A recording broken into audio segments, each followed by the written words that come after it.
أعوذ بالله من الشيطان الرجيم. بسم الله الرحمن الرحيم. الذين يبخلون ويأمرون الناس بالبخل ويكتمون ما آتاهم الله من فضله وأعتدنا للكافرين عذابا مهينا. والذين ينفقون أموالهم رئاء الناس ولا يؤمنون بالله ولا باليوم الآخر ومن يكن الشيطان له قرينا فساء قرينا. صدق اللہ العظیم. جزاک اللہ جی.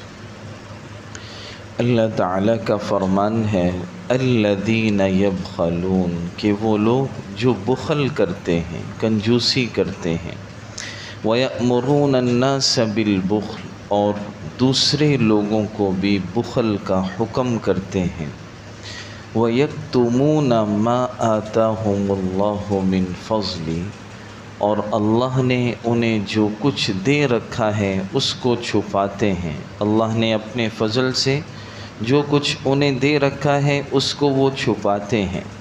وَأَعْتَدْنَا لِلْكَافِرِينَ عَذَابًا مُهِينًا، اللہ کا فرمان کہ ہم نے ایسے ناشکروں کے لیے ذلت والا عذاب تیار کر رکھا ہے.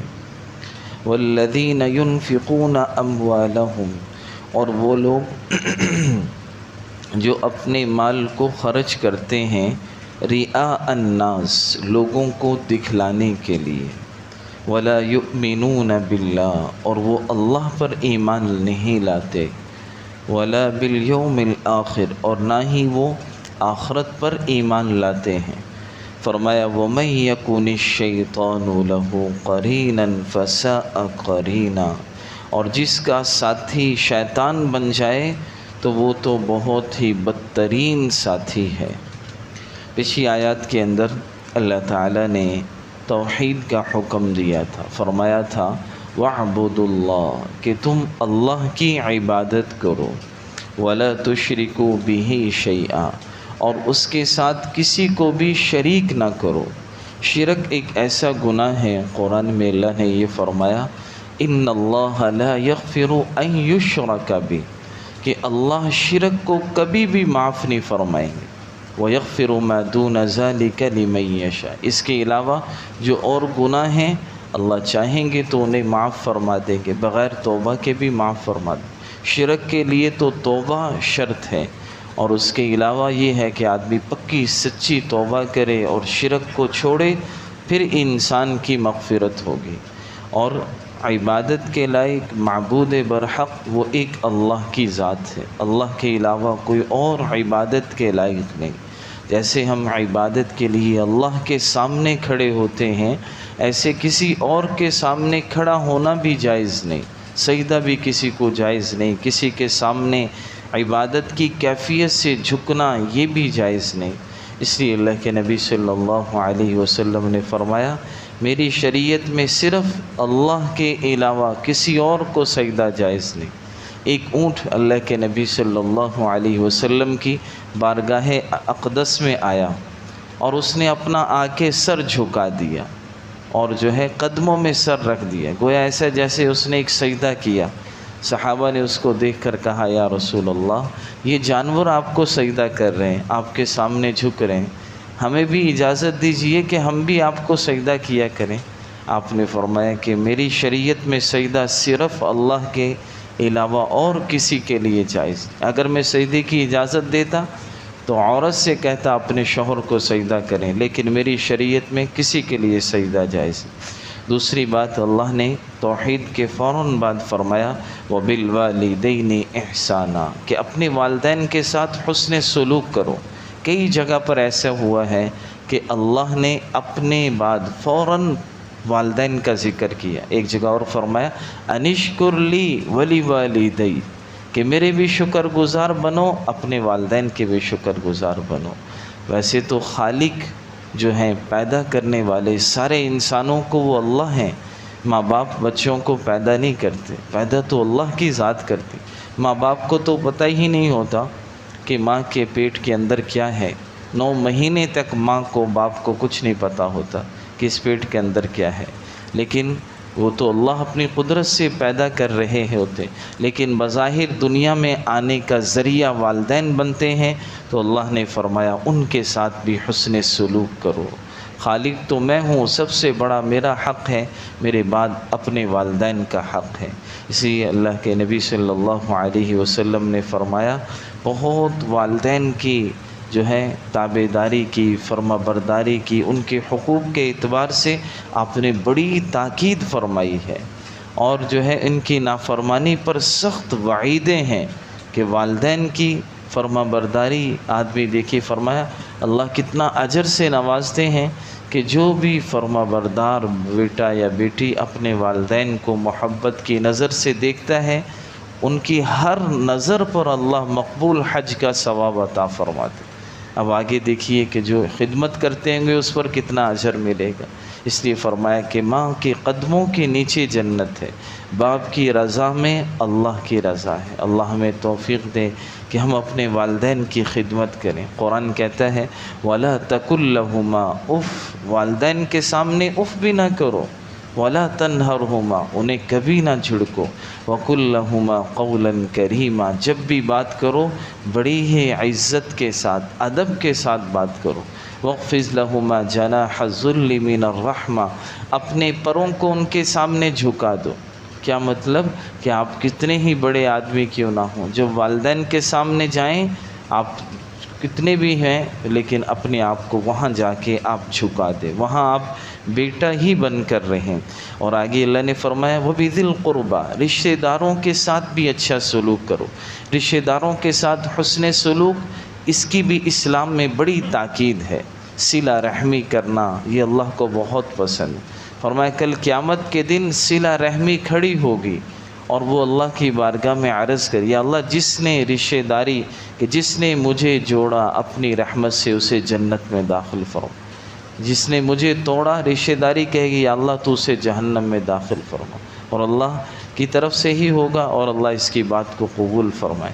آپ نے فرمایا جو آدمی یہ چاہے من احب ان یبسط له فی رزقی وینسأ له فی اثری فلیصل رحمہ، جو یہ چاہے اس کے رزق میں اضافہ ہو، اس کی عمر میں اضافہ ہو، اسے چاہیے کہ وہ صلہ رحمی کرے. رشتہ داروں کے ساتھ حسن سلوک، رشتہ داریوں کو جوڑنا یہ اللہ کو بہت پسند ہے. والیتامى، اگلی بات فرمائی یتیموں کے ساتھ بھی حسن سلوک، یہ بھی اللہ کو بہت پسند. آپ نے فرمایا تمہارے گھروں میں سے جس گھر میں یتیم رہتا ہو اور اس کے ساتھ حسن سلوک کیا جائے، فرمایا وہ گھر سب سے بہترین گھر ہے. اور جس گھر میں کوئی یتیم ہو اس کے ساتھ برا کیا جائے، فرمایا سارے گھروں میں سب سے بدترین گھر وہ ہے. آپ نے فرمایا انا وکافل الیتیم ھکذا، کہ میں اور یتیم کی کفالت کرنے والا جنت میں ایسے ہوں گے. آپ نے 2 انگلیوں سے اشارہ فرمایا کہ میں اور یتیم کی کفالت کرنے والا جنت میں ساتھ ہوں گے. فرمایا یتیم کے ساتھ حسن سلوک پر اللہ اتنا اجر دیتے ہیں. کوئی آدمی صرف شفقت سے کسی یتیم کے ہاتھ پہ سر پر ہاتھ رکھ دے، اپنا ہاتھ صرف شفقت سے اس نے محبت سے رکھ دیا، جیسے ہم بچوں کے ہاتھ پہ جو ہے بچوں کے سروں پر ہاتھ رکھتے ہیں. فرمایا کسی یتیم کے سر پر ہاتھ رکھیں گے تو ہاتھ کے نیچے جتنے بال آئیں گے اللہ اتنی نیکیاں عطا فرمائیں. یہ تو صرف شفقت سے ہاتھ رکھنے پر ہے. باقی کوئی ان کو کپڑے پہنا دے، کوئی ان کے ساتھ حسن سلوک کر دے، کوئی ان کو چیز دے دے، تو یہ اس پر اللہ بہت اجر عطا. تو اس لیے بھائی ہمارے محلے میں ہمارے جو ہے اسی طرح رشتہ داری میں کوئی یتیم بچے ہوں، جیسے عید کا موقع ہے ہم اپنے بچوں کے لیے کپڑے لیں، ان کے لیے بھی کپڑے لیں، تلاش کریں کہ کون ہے یتیم ایسے ضرور۔ بعض دفعہ ایسے ہوتا ہے جن کے والدین دنیا سے چلے جاتے ہیں، عید کے دن بھی انہیں نئے کپڑے پہننا میسر نہیں ہوتے۔ عید کی خوشیاں بیچاروں کی جو ہے ایسا نہیں ہونا چاہیے۔ جیسے ہم تلاش کریں کوئی ایسا ملے، ہم ان کو جو ہے اپنی خوشیوں میں عید کے موقع پر اور تہوار جو ہوتے ہیں ان کو اپنی خوشیوں میں ہم شامل کر لیں، یہ اللہ کو بہت پسند۔ فرمایا والمساکین، غریب لوگ جو ہیں، غریب غربا، ان کے ساتھ بھی حسن سلوک کرنا۔ والجار ذی القربى والجار الجنب، اور دور والا پڑوسی، قریب والا پڑوسی۔ فرمایا پڑوسی 3 طرح کے ہوتے ہیں، چاہے کافر پڑوسی ہے اس کا بھی تم پر ایک حق ہے کہ اس کے ساتھ بھی حسن سلوک کرو۔ فرمایا مسلمان بھی ہے، پڑوسی بھی ہے، پھر 2 حق ہو گئے کہ ایک تو پڑوسی ہونے کا حق اور ایک مسلمان بھائی ہے، اس کے ساتھ حسن سلوک۔ فرمایا رشتہ دار بھی ہو اور پڑوسی بھی ہو، اس کے 3 حق تمہارے اوپر ہیں، پڑوسی ہونے کا، مسلمان ہونے کا اور رشتہ دار ہونے کا، اس کے ساتھ حسن سلوک۔ اللہ کے نبی نے فرمایا مجھے حضرت جبریل اتنی تاکید کرتے تھے پڑوسیوں کے بارے میں کہ ان کے ساتھ حسن سلوک کرو، مجھے ڈر لگنے لگا کہیں ایسا نہ ہو کہ وراثت میں بھی پڑوسی کو حق دیا جائے۔ آپ نے فرمایا وہ ایمان والا نہیں ہے کہ جو خود تو پیٹ بھر لے، اس کا پڑوسی باہر جو ہے ساتھ والا بھوکا ہو۔ تو اپنے گلی محلے میں اپنے پڑوسیوں کا خیال کرنا۔ جیسے قربانی آ رہی ہے، ایسے لوگوں کو ہم تلاش کریں کہ جو قربانی نہیں کی ان کے گھر گوشت پہنچائیں۔ اپنی گلی میں دیکھیں کوئی ایسے لوگ ہوں غریب غربا، بعض لوگ ایسے ہوتے ہیں کسی سے مانگتے نہیں اور ضرورت مند ہوتے ہیں، ایسوں کو دینا قرآن میں اللہ نے فرمایا اس کی زیادہ فضیلت ہے۔ اور آگے فرمایا وَالصَّاحِبِ بِالْجَنبِ وَابْنِ السَّبِيلِ، کوئی آپ کے ساتھ تھوڑی دیر کے لیے آپ کا پڑوسی بنا ہے۔ جیسے مسجد میں نماز پڑھ رہے ہیں، آپ کے ساتھ کوئی بیٹھا ہے، آپ سفر کر رہے ہیں، کوئی آپ کے ساتھ گاڑی میں بیٹھا ہے، ریل کا سفر ہوتا ہے، 1-2 دن کا، کراچی جا رہے ہیں 2 دن کا سفر ہے، جہاز میں کوئی آپ کا ساتھی ہے، اس کے ساتھ بھی اکثر سفر کرنے کا اللہ توفیق دیتے ہیں تو لڑائیاں ہو رہی ہوتی ہیں ریل میں بیٹھ کر کہ اس نے مجھے یہ کہہ دیا، اس نے، تو اللہ نے حکم دیا باقاعدہ کہ جو تمہارے ساتھ مسافر ہے، سفر کر رہا ہے، اس کے ساتھ بھی حسن سلوک کرو۔ ایسا نہیں کہ بیٹھ کے ساتھ سرگٹ لگا لی، اب بیچارے ساتھ والے تنگ ہو رہے ہیں، اس کی طبیعت خراب ہو جائے، پان کھا رہے ہیں تو وہیں تھوکی جا رہے ہیں، دوسرا آدمی پریشان ہوگا، ایسی زور سے باتیں کر رہے ہیں کہ دوسرا آدمی کے آرام میں خلل آ رہا ہے، تو ایسا تکلیف نہیں پہنچانی چاہیے۔ تو یہ اللہ نے فرمایا جو ساتھ تمہارے بیٹھے، چاہے وہ مسجد میں ہو، چاہے وہ مدرسے میں ہو، چاہے وہ کلاس میں ہے، آپ کے ساتھ سفر میں ہے، اس کے ساتھ بھی حسن سلوک۔ فرمایا وابن السبیل، جو مسافر ہیں ان کے ساتھ بھی حسن سلوک کرنا یہ اللہ کو بڑا پسند ہے۔ وما ملکت ایمانکم، اور جو تمہارے ماتحت ہیں، پہلے زمانے میں غلام ہوتے تھے، آج کل کے زمانے میں مزدور ہیں، ہمارے ماتحت جو لوگ کام کرتے ہیں، جو ہم جو ہے کوئی مزدور لے کر آئے، کوئی ہم نے جو ہے اپنی دکان پر کوئی لڑکے رکھے ہوئے ہیں، ان کے ساتھ بھی حسن سلوک کرنا، ظلم نہ کرنا، ان کو ایسا نہیں کہ بات بات پہ ہم گالی دیں، ظلم کریں، یہ ایسا نہ ہو، ان کا جو حق ہے وہ پورا ادا کرنا، ان کے کھانے کی فکر کرنا، ان کی نماز کی، اعمال کی، ان کو یعنی ان کے ساتھ ایسا رہنا کہ اپنے اور ان کے درمیان فرق نہ کرنا، جو آپ کھا رہے ہیں انہی کو کھلائیں، آپ خود کھانا کھانے لگے ان کو بھی اپنے ساتھ بٹھا لیں، یہ اللہ کو پسند ہے۔ فرمایا ان اللہ لا يحب من کان مختالا فخورا، جو لوگ تکبر کرنے والے ہوتے ہیں اور فرمایا شیخی باز ہوتے ہیں، اللہ کو ایسے لوگ پسند نہیں ہیں کہ جو اپنے آپ کو بڑا سمجھے، دوسروں کو حقیر سمجھے۔ جب اللہ کے نبی نے یہ بات فرمائی، آپ نے فرمایا جس کے دل میں ایک ذرہ برابر بھی ایمان ہوگا وہ ضرور جنت میں جائے گا۔ پھر آپ نے فرمایا جس کے دل میں ایک ذرہ برابر تکبر ہوگا وہ جنت میں نہیں جائے گا۔ ایک صحابی نے عرض کیا یا رسول اللہ، آدمی اچھے کپڑے پہن لے، اچھی جوتی پہن لے، وہ چاہتا ہے کہ میرے اچھے کپڑے ہوں، اچھی جوتی ہو، تو اللہ کے نبی نے فرمایا یہ تھوڑی تکبر ہے، فرمایا ان اللہ جمیل یحب الجمال، اللہ تو خود بڑے جمیل خوبصورت ہیں اور خوبصورتی کو، صفائی کو، اچھی چیزوں کو اللہ پسند فرماتے ہیں، یہ تو تکبر نہیں ہے۔ فرمایا تکبر کیا ہے؟ فرمایا دوسروں کو حقیر جاننا، دوسروں کو کمتر سمجھنا، یہ ہے کوئی اچھا لباس پہن لے، اچھی جو ہے جوتی، یہ تو حکم ہے آدمی جتنا ہو سکے اچھا لباس پہنے، اچھی چیزیں استعمال کرے، یہ تکبر میں نہیں آتا، یہ تو اللہ نے دیا ہے آدمی استعمال کرے۔